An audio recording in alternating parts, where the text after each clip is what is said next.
성도 여러분 안녕하십니까? 오늘도 아침 예배에 찾아오신 성도님들을 진심으로 환영합니다. 여러분들은 누구와 함께 걷고 계십니까?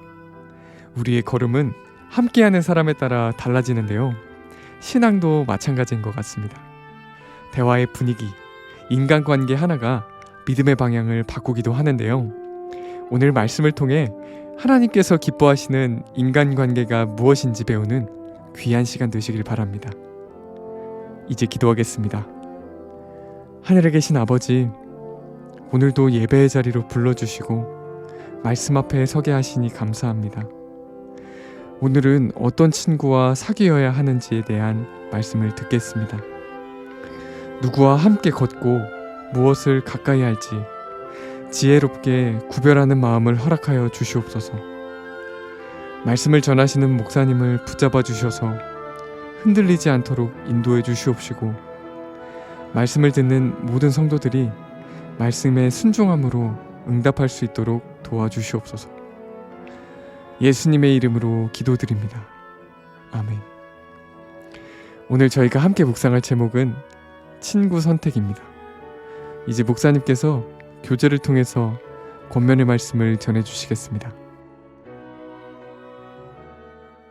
성도 여러분 안녕하십니까? 우리가 어떤 친구를 사귀어야 할까요? 저도 어렸을 때부터 사귀었던 친구들의 우정을 아직도 지속하고 있습니다. 그들은 세상 사람이지만 몇 달에 한 번씩 만나는 기회를 갖고 있습니다. 그런데 여기에는 원칙이 있어야 되는 것입니다. 하나님께서는 우리가 사귀고 만나는 문제에 대하여 분명한 뜻을 갖고 계십니다. 고린도후서 6장 17절 18절입니다. 그러므로 주께서 말씀하시기를 너희는 저희 중에서 나와서 따로 있고 부정한 것을 만지지 말라. 내가 너희를 영접하여 너희에게 아버지가 되고 너희는 내게 자녀가 되리라. 전능하신 주의 말씀이니라. 이것은 굉장히 파워풀한 말씀이죠. 성도 여러분, 우리를 무너뜨리기 위한 사탄의 전략이 무엇입니까? 우리가 세상에 끊임없이 접촉해서 세상 사람처럼 생각하게 만드는 것입니다. 그래서 하나님께서 부정한 것에서 분리되라고 호소하시는 것이죠. 우리가 이 세상에 살면서 거짓 복음과 계속해서 접촉해서 우리가 진리를 보지 못하게 만드는 것이 사탄의 목적입니다. 사람을 통해서, 인터넷을 통해서 악한 영향력을 계속해서 우리에게 쏟아붓는 것, 그래서 우리의 생각과 계획을 악하게 만드는 것, 그것이 사탄의 목적입니다. 사탄의 최종적인 목적은 결국 우리가 그리스도의 성품을 담지 못하게 만들어 가는 것입니다. 그래서 하나님께서는 이 사탄의 전략을 무력화시키기를 원하시는 것입니다. 그래서 우리에게 부정한 것들로부터 분리하라고 말씀하시는 것입니다. 어떤 때는 그래서 거짓 복음이 물들어 있는 곳에서 하나님께서 우리에게 떠나라고 하시는 것입니다. 어떤 때는 영이 다른 사람과의 관계를 끊으라고 성령께서 우리 속에서 말씀하시는 것입니다. 자, 오늘 본문을 읽겠습니다. 참된 그리스도인은 회심하지 않는 사람을 친구로 선택하지 않을 것이다. 영광의 소망이신 그리스도께서 마음에 계시면 우리는 불공정한 사람의 영혼을 둘러싸고 있는 악하고 부패한 분위기를 즐길 수 없다. 자, 이것은 중요한 말씀이죠. 우리 마음에 주님께서 계시면 부정한 것, 더러운 것을 피하게 됩니다. 마음에 맞지 않기 때문에, 내 마음과 맞지 않기 때문에 자연히 피하게 되는 것입니다. 우리의 친구들과 만날 때, 사람들과 만날 때 이 원칙이 자연스럽게 적용되는 것입니다. 내 속에 그리스도께 계시면은 이 더러운 것, 세속적인 것, 그런 사람들과 교제를 나누기가 어렵습니다. 계속 읽겠습니다. 영적인 사물들을 싫어하는 그대의 친구들은 진리를 실천하는 일을 통해서 세련되고 고상하게 되고 향상되지 않는다. 그들은 그리스도의 지도를 받지 않고 있으며 암흑의 임금의 검은 깃발 아래에 서 있다. 많은 분들이 이런 질문을 합니다. 우리는 세상 속에서 살아야 하는데 어떻게 사람과의 관계를 끊을 수 있습니까?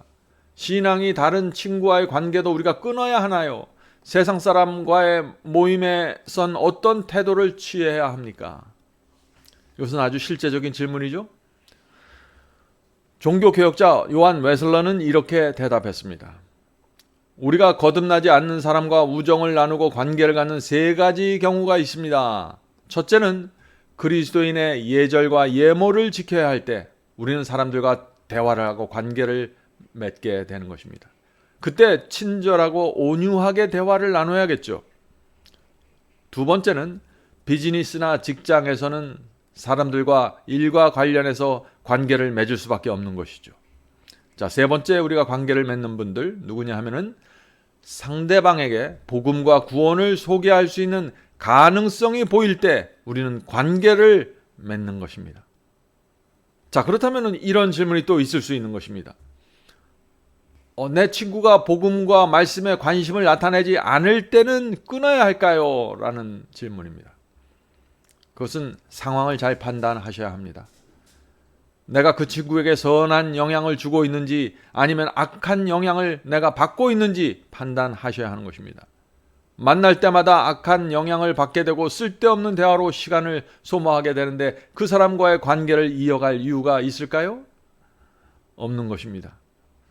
자, 사람을 만나다 보면 내가 이 사람과의 관계를 계속 유지해야 하는지 하지 말아야 하는지에 대한 성령의 음성, 마음의 음성을 듣게 되는 것입니다.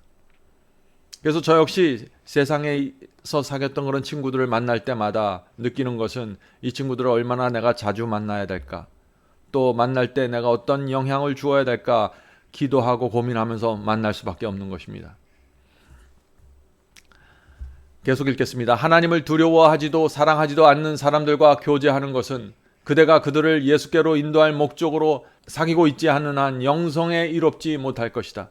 그대가 그들을 향상시킬 수 없다면 그들의 감화는 그대의 신앙을 타락시키고 오염시키는 감화를 끼칠 것이다.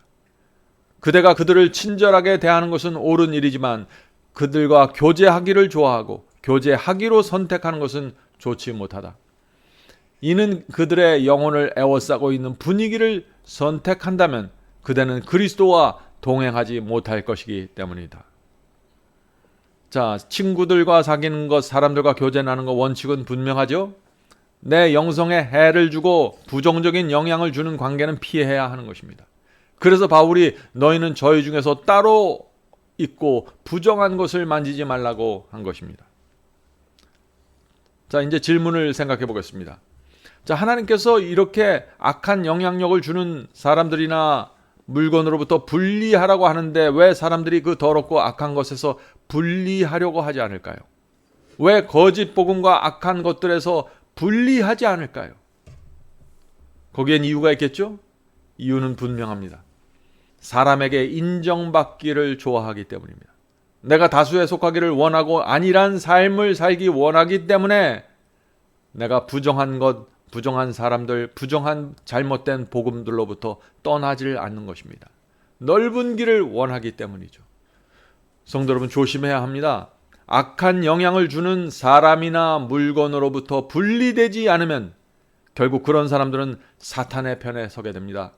그것이 성경 이야기고 기독교 역사입니다. 진리의 길을 걸었던 수많은 사람들이 그래서 외롭게 살다가 이 생을 마쳤습니다. 악에 물들어서 구원을 잃어버리는 것보다 외로운 것이 차라리 좋은 것입니다. 자, 마지막 본문을 읽겠습니다. 온갖 수단을 다 동원하여 죄를 억누르려고 노력하라. 그러나 결코 한순간도 그대의 행위나 말이나 침묵으로 혹은 그대의 참석으로 죄를 승인하지 말라. 그리스도를 따르는 자라고 하는 사람이 죄를 묵인할 때마다 죄에 대한 그의 감각은 둔해지고 그렇게 하여 판단력은 타락하게 된다. 주께서는 원수의 땅에 발을 들여놓고 그가 존경하고 사랑하는 하나님께 불쾌한 담화와 행동을 선호하는 사람들에 둘러싸여 지내는 어떤 영혼도 지키실 수 없다.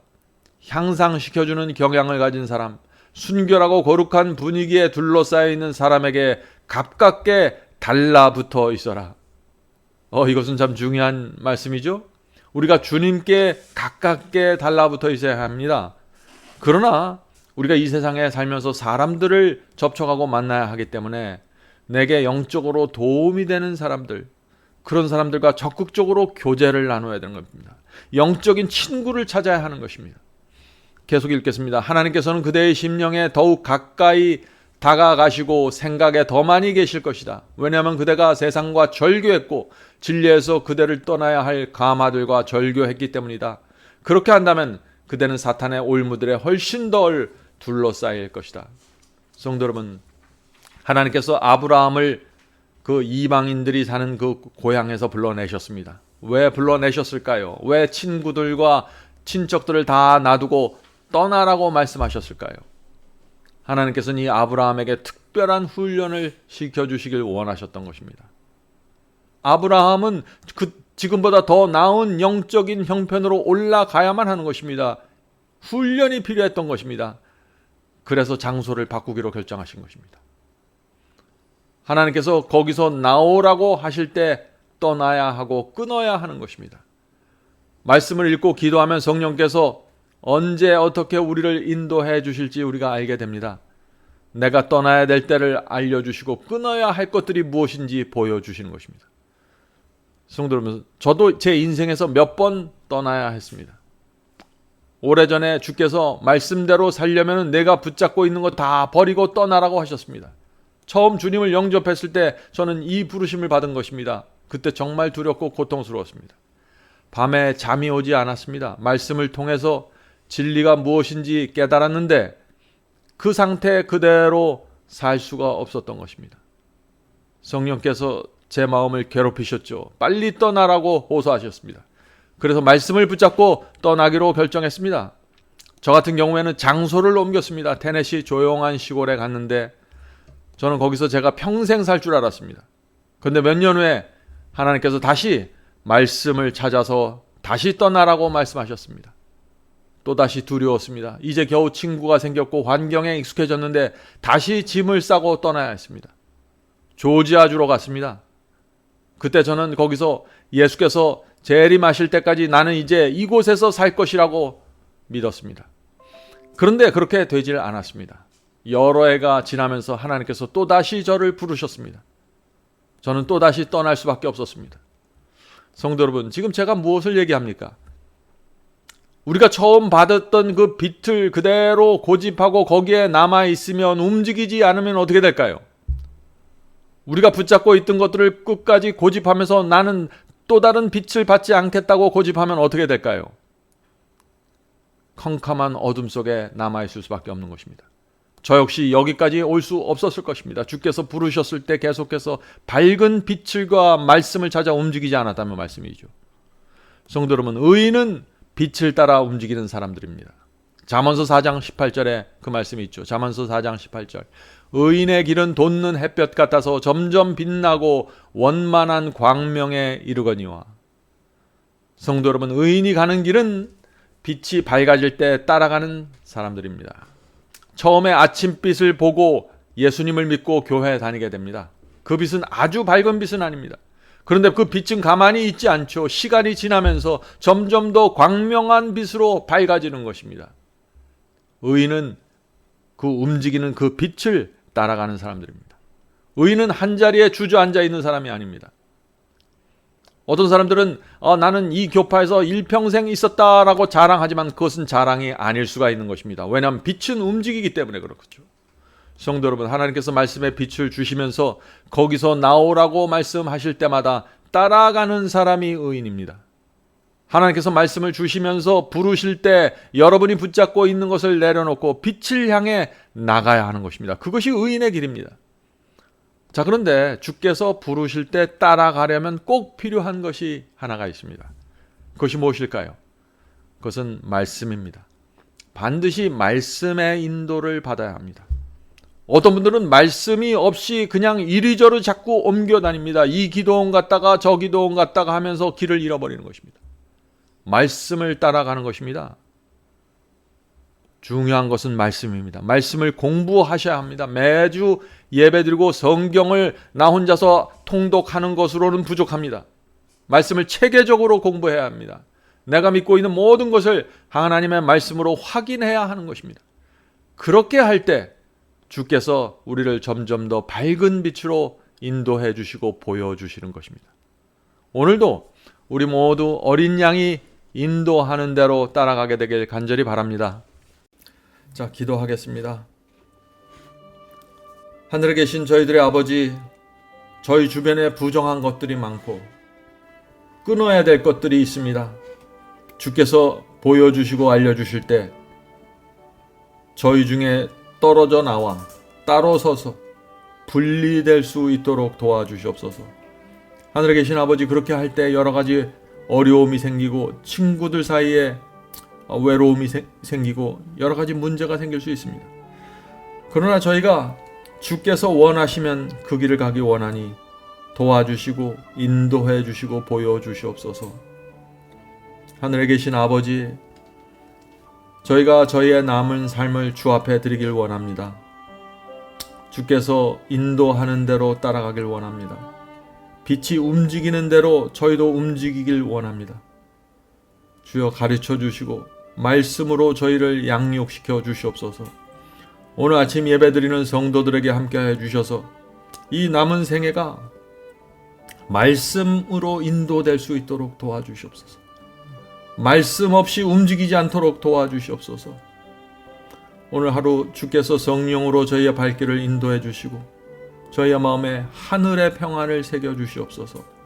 예수님의 이름으로 간절하게 기도드립니다. 아멘.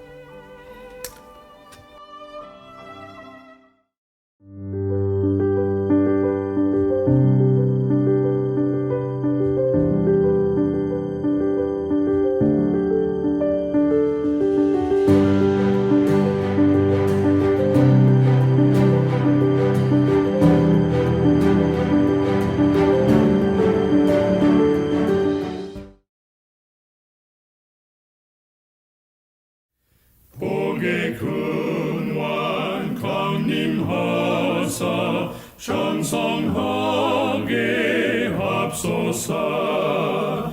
한량없이 자비하심 중량할 길 없도다. 찬사들의 기쁜 찬송 나도하게 합소서. 구속하신 이내 허물 항상 찬송하리다. 주의 도와주심하다 이때까지 왔으니 이와 같이 전국에로 이루기를 바라네. 하나님을 배반하고 죄에 빠진 우리를 예수 구원하시려고 보혈 흘려 주셨네. 주의 귀한 은혜 받아 일생 빚진 자 되네. 주의 은혜 사슬되사 나를 주께 맵소서. 우리 마음은 연약하여 범죄하기 쉬우니 하나님이 바르시고 장군인을 지소서.